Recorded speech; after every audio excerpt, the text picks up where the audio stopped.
Hello guys, welcome to my YouTube channel Kajal education world. आज का topic है Victorian poetry.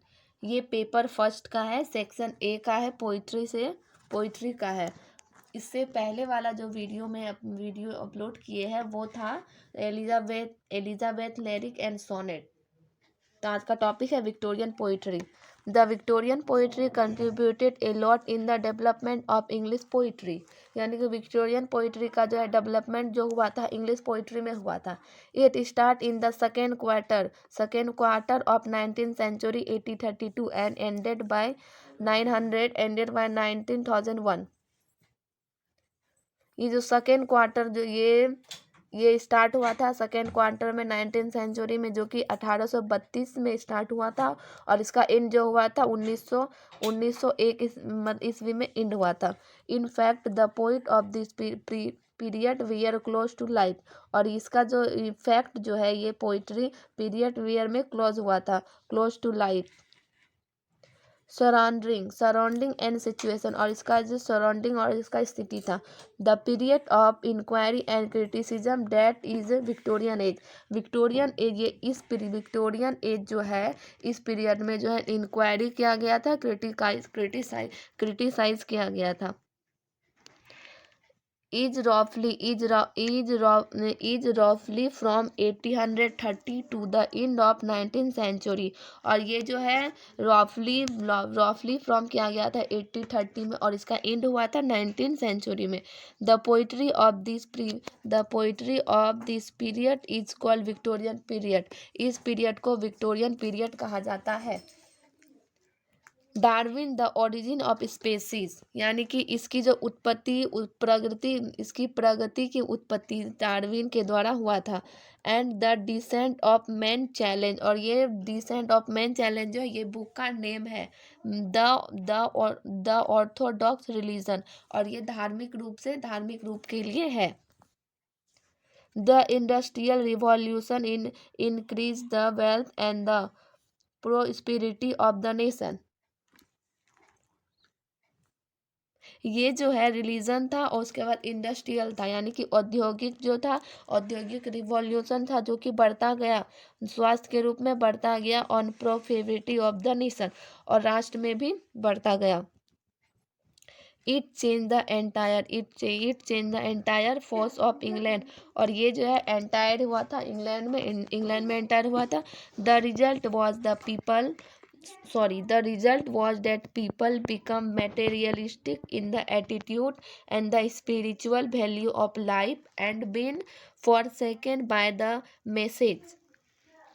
ये जो यानी कि इसका जो रिजल्ट आया था वो जो बहुत सारा लोग जो है उसको मेटेरियलिस्टिक था, और उसका अलग ही एटीट्यूड था। स्पिरिचुअल वैल्यू मतलब लाइफ का जो है आत्मिक वैल्यू था, स्पिरिचुअल वैल्यू था, जो कि फर्स्ट सेकंड था, मैसेज था। When was for entire by the science profoundly affected, और ये जो था साइंस था profoundly जो है प्रभावित था, इफेक्टिव था।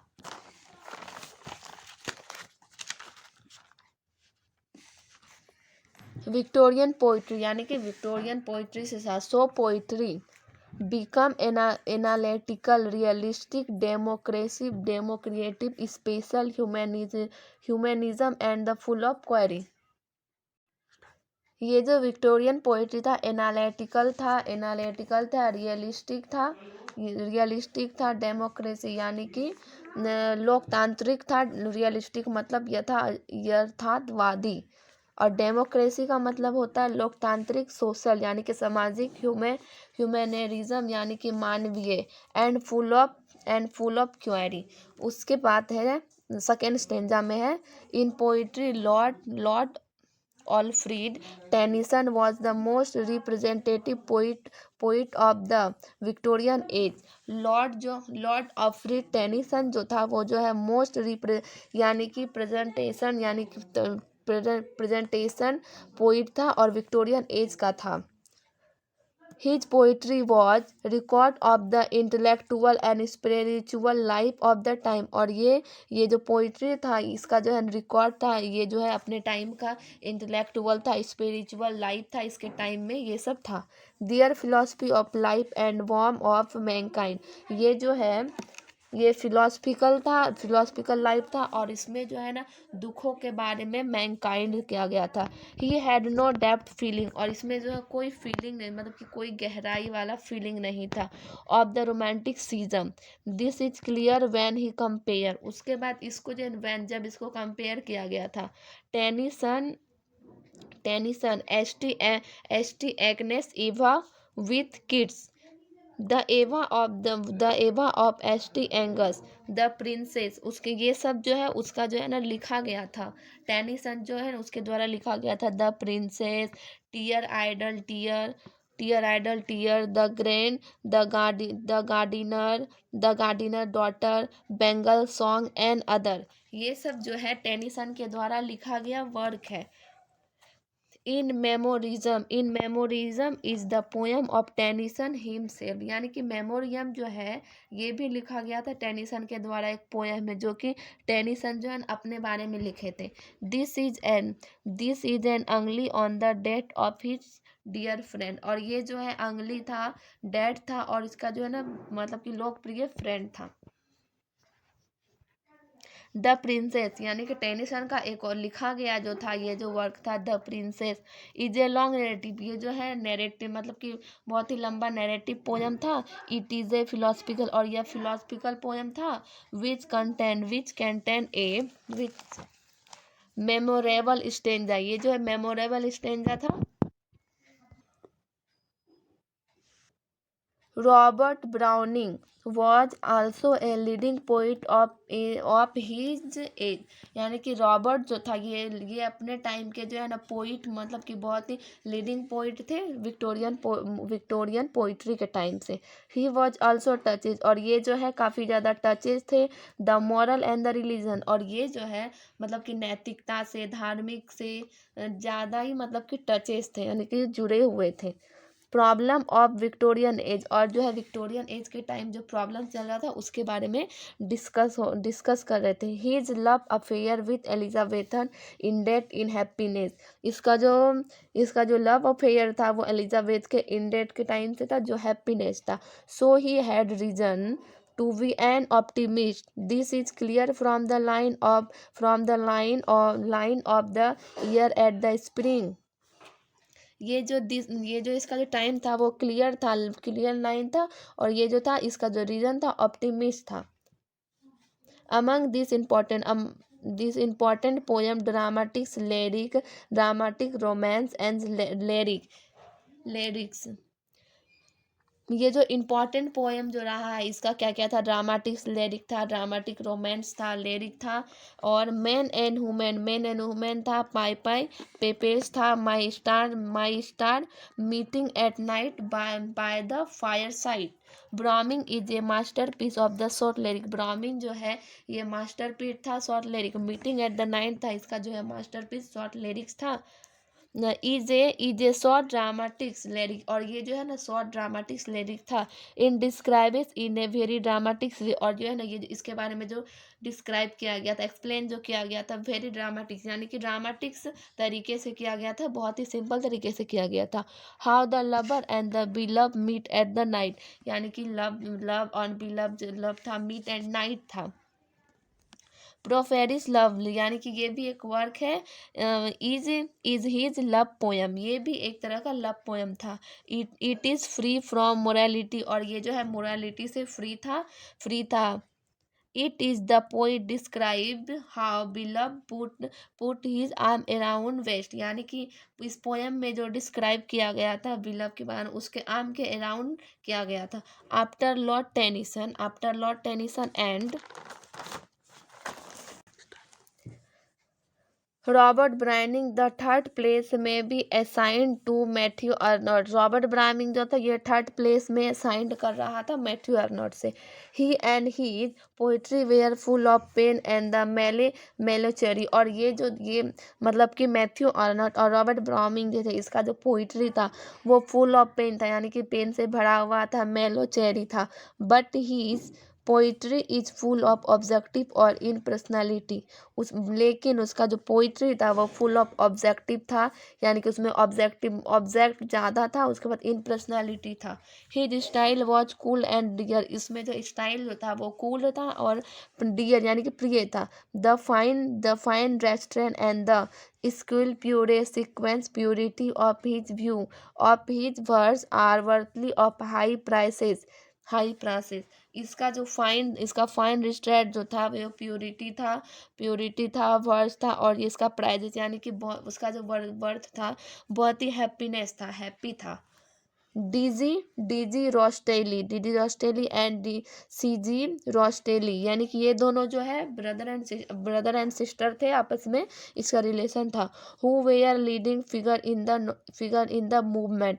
इसका जो फिगर था यानी कि ये जो है जाने माने पोइट थे विक्टोरियन पोइट्री में से। ऑफ प्री रेफेलिटिसिज्म, और इसका जो है प्री रेफेलिटिसिज्म था इंट्रोड्यूस दियर डीप रिलीजन फीलिंग। और ये जो है मतलब कि इसको इंट्रोड्यूस करता है गहराई से रिलीजन यानी कि धार्मिक का, और इमोशन फीलिंग यानी कि उसके इमोशन का। They in poetry gave a pronounced strength of mysticism and much metaphysical charm. उसके ये जो है प्रोनाउंसिएशन जो स्ट्रेंथ था, मिस्टिकल था मच, और मेटेरियल मतलब कि काफ़ी ज़्यादा चार्म था, अच्छा था। Their poem were banked by over of emotionalism। और इसमें जो था काफ़ी ज़्यादा ओवर यानी कि बहुत ही ज़्यादा इमोशनल भरा हुआ था। In the poem of Thomas Hardy there is pathos of the life. उसके बाद आता है थॉमस हार्डी के बारे में। थॉमस हार्डी थे पैथोस ऑफ लाइफ थे in many of his short poem. और ये जो है शॉर्ट पोएम बहुत ज़्यादा लिखे हुए, मतलब कि मैनी लिखे हुए थे। ही सो मैन एंड वुमेन। और ये जो है जो भी शॉर्ट पोएम लिखते थे उसमें शो करते थे मैन और वुमेन को इन सेट सिचुएशन। और उसका जो कंडीशन होता है, स्थिति जो होता था वो काफ़ी ज़्यादा दुख भरा होता था। नेचुरल टॉन डिस्क्राइब, जैसे कि नेचुरल टर्न में डिस्क्राइब किया गया था। फॉरगेटन लव के बारे में डिस्क्राइब किया। The poet is by the side of his willow on a winter day. यानी कि पोइट जो है वो डिस्क्राइब करता है साइड विंटर डे के बारे में, उसके बारे में बताता है। The sun is white. William Morris was also a great poet during the Victorian age. यानी कि विलियम जो था वो भी जो है ना काफ़ी ज़्यादा महान पोइट था विक्टोरियन एज का।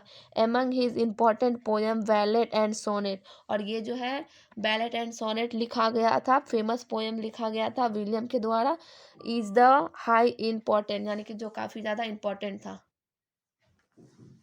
And one Fitzgerald was leading poet of the period. Among his important poetic creation, Rubaiyat of Omanis Khayyam was of high order। Edward जो था वो भी जो है ना काफ़ी ज़्यादा मतलब कि जाना माना पोइट था वो विक्टोरियन एज के टाइम के। और वो जो है लिखे उसका जो ये जो क्रिएशन था रूबियात ऑफ ओमास खायान, जो इसका जो क्रिएशन था ये भी काफ़ी ज़्यादा हाई ऑर्डर का था, काफ़ी ज़्यादा फेमस था।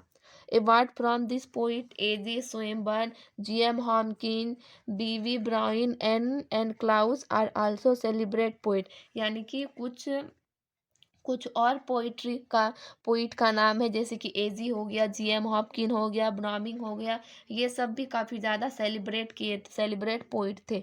Who have contributed to enrich poetry Victorian poetry. यानी कि बहुत सारे जो कंट्रीब्यूटेड जो थे वो इरिच विक्टोरियन पोइट्री थे। In short this era may be branched as the golden age of poem. और ये सारे जो राइटर थे ये जो है ना गोल्डन एज ऑफ पोएम के थे। तो आज का वीडियो इतना ही, उम्मीद करते हैं कि आप लोग को समझ में आ गया होगा। Thank you so much.